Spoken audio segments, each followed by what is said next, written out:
Hello दोस्त, मैं अपने यूट्यूब चैनल पे आप लोग का स्वागत करती हूँ और मैं जा रही हूँ एक बन्ना बन्नी गीत गाने।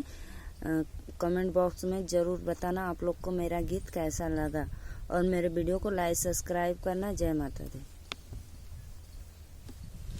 आ जाए कौन दुल्हे घर आंगना,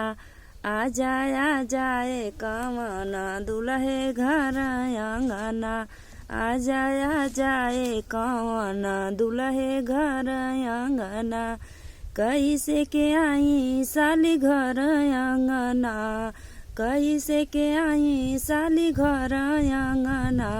हमार मम्मी भीजत हुई है भर आंगना,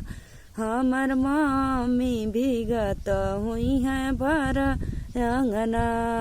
देव हम तमुआ तनाई आंगना, देव हम तमुआ तनाई आंगना, आ जाए कौन दुल्हे घर आंगना,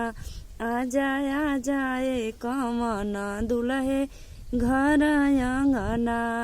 कैसे के आई साली घर आंगना, कैसे के आई साली घर आंगना, हमर चाची भीगत हुई है भर आंगना, हमर चाची भीगत हुई है भर आंगना, देव हम तमुआ तनाई आंगना, देव हम तमुआ तनाई आंगना, आ जाए कौन दुल्हे घर आंगना, आ जाए कौन दुल्हे घर आंगना,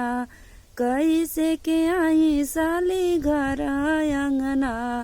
कैसे के आई साली घर आंगना, हमर भाभी भीगत हुई है भर आंगना, हमर भाभी भीगत हुई है भर आंगना, आ जाए कौन दुल्हे घर आंगना, देव हम तमुआ तनाई ओरिया,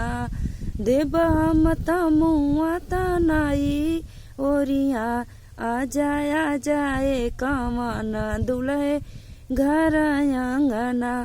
आ जाए कौन दुल्हे घर आंगना। मेरा बन्ना बन्नी गीत आप लोग को जरूर पसंद आया होगा और मेरे वीडियो को लाइक सब्सक्राइब करना। जय माता दी।